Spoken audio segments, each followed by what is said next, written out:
Waalaikumsalam warahmatullahi wabarakatuh. Perkenalkan, saya Dinda. Di sini saya ingin melakukan bimbingan fasikal. Sebelumnya gimana teman-teman, pada semangat? Belum, Bu. Oke. Sebelum kita mulai berdoa dulu ya. Berdoa dimulai. Berdoa selesai. Semangat teman-teman. Semangat, Bu. Loyo, Bu. Ya udah, karena ada yang loyo, kita ice breaking dulu ya. Iya. Jadi ice breakingnya itu berhitung 1, 2, 3 door. Jadi setiap genap itu 4, 5, 6 door, 7-nya door. Jadi 5 door, 7 door, 1, 2, 3, 4-nya door, 5, 6, 7, 8-nya door gitu. Paham? Dimulai dari WML. 1. Dor. Oh, 3. Yang 4. Iya, Yang karena dor. Mbak Rata salah. Berarti itu ya, hukumannya nanti belakangan maju. Baik, kita langsung mulai aja. Udah semangat teman-teman? Ya. Kita langsung mulai ke materi, yaitu penyesuaian diri.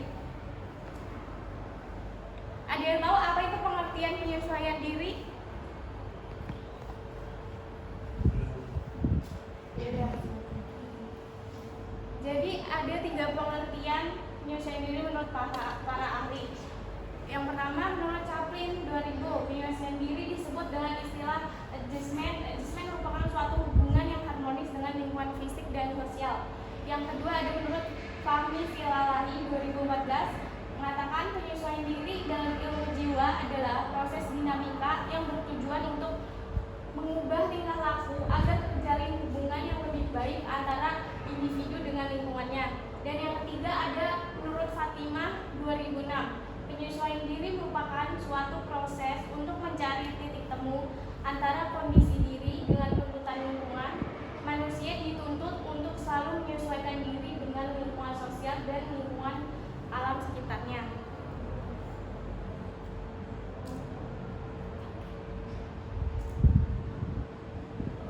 Ada faktor-faktor penyesuaian diri. Udah ada yang tahu apa itu faktor-faktor penyesuaian diri?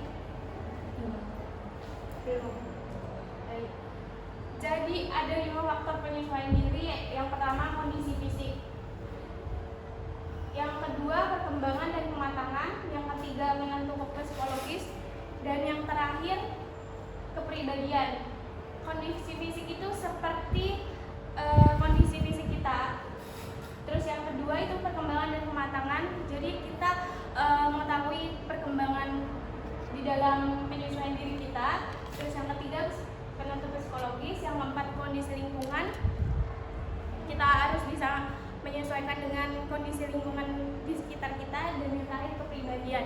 Kepribadian kita harus bisa menyesuaikan dengan penyesuaian diri kita. Terus ada proses penyesuaian diri. Apa saja itu? Ada 3 proses penyesuaian diri menurut Kenneth dalam Agustiani 2006. Proses penyesuaian diri melibatkan 3 unsur, yaitu yang pertama motivasi. Motivasi sama halnya dengan kebutuhan, perasaan, dan emosi, yang merupakan kekuatan mental yang menyebabkan ketegangan dan ketidakseimbangan dalam organisme. Yang kedua ada sikap terhadap realistis. Sikap terhadap realistis yaitu berbagai tuntutan realistis, adanya pembatasan atau aturan dan norma-norma yang menuntut individu untuk terus belajar, menghadapi dan mengatur sesuatu. Proses ke arah hubungan yang harmonis antara tuntutan internal yang dimanifestasikan dalam bentuk sikap dengan tuntutan eksternal dari realitas. Jika individu tidak tahan terhadap tuntutan-tuntutan itu, akan muncul situasi konflik, tekanan, dan frustasi dalam situasi seperti itu. Terus yang ketiga ada pola dasar penyesuaian diri. Pola dasar penyesuaian diri itu individu dengan mengalami ketegangan dan frustasi karena terhambatnya kebutuhan yang diinginkan, maka individu tersebut akan berubah mencari kegiatan yang dapat dikurangi ketegangan yang ditimbulkan. Ada aspek penyesuaian diri. Apa saja itu aspek-aspeknya? Ada 10 2006 mengungkapkan bahwa penyesuaian diri yang baik dan meliputi aspek-aspek sebagai berikut. Yang pertama yaitu kontrol terhadap emosi yang berlebihan.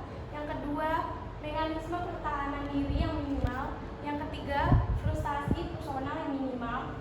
Yang keempat, pertimbangan rasional dan kemampuan mengarahkan diri. Yang kelima, kemampuan untuk belajar dan memanfaatkan pengalaman masa lalu. Yang keenam, sikap realistis dan objektif. Yang ketujuh, mampu mengatasi stres dan kecemasan. Yang kedelapan, gambaran diri yang positif. Yang kesembilan, kemampuan mengekspresikan emosi dengan baik. Dan yang terakhir, ke-10, hubungan interpersonal yang baik. Jadi, gimana teman-teman, ada yang bisa menyimpulkan?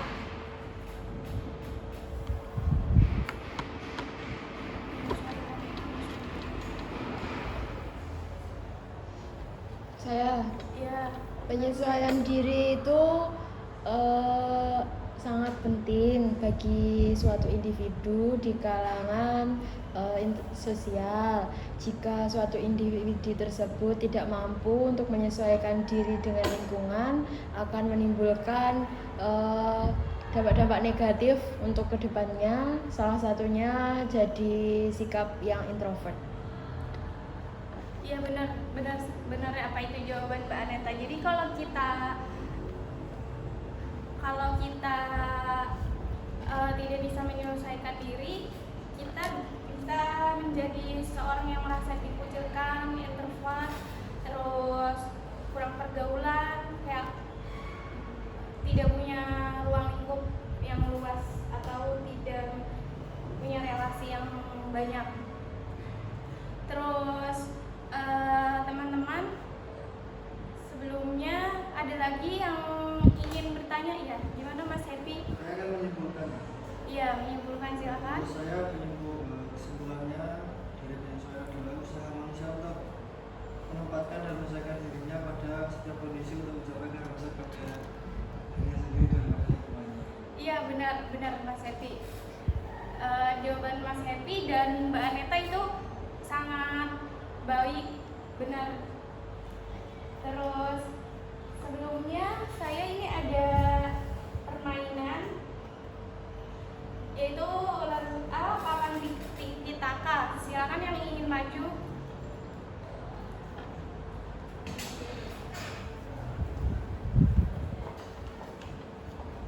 Jadi seperti ini, yang genap dan ganjil pertanyaannya berbeda. Silakan dimulai. 5.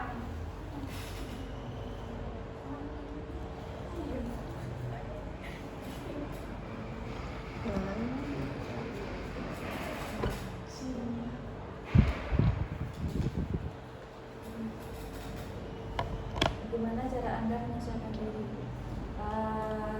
Kalau saya menyesuaikan diri dengan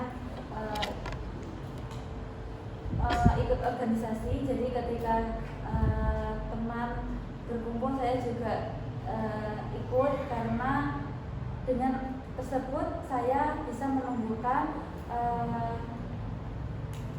interaksi, dan selanjutnya untuk menyesuaikan diri itu bisa dengan memotivasi diri sendiri agar selalu bisa menyesuaikan di lingkungan baru ataupun di lingkungan lama. Jadi kita bisa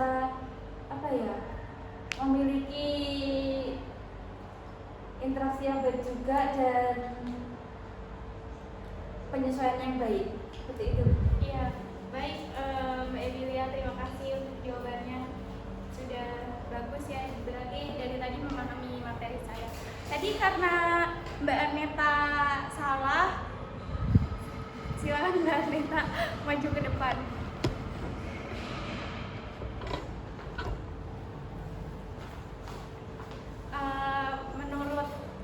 Menurut Mbak Aneta sudah menjadi pribadi yang bisa menyelesaikan diri nih, belum? Belum Bu, saya masih belajar. Oh iya, kenapa bisa? Ya, karena saya itu orangnya dulu tidak mampu menyesuaikan diri dengan baik Bu. Terus ya saya setelah materi yang Ibu paparkan tadi, saya sudah memiliki gambaran jika nanti kedepannya saya akan seperti apa. Iya, baik. Terima kasih Mbak Neta untuk Iya. jawabannya. Terus di sini saya ada LKPD, silakan diisi. Saya beri waktu 3 menit dari sekarang.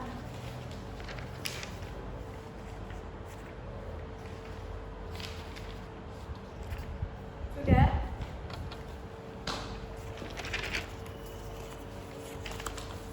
Baik, terima kasih untuk teman-teman yang sudah memperhatikan penyampaian materi saya. Sampai bertemu di layanan berikutnya. Kurang lebihnya mohon maaf. Assalamualaikum warahmatullahi wabarakatuh. Waalaikumsalam.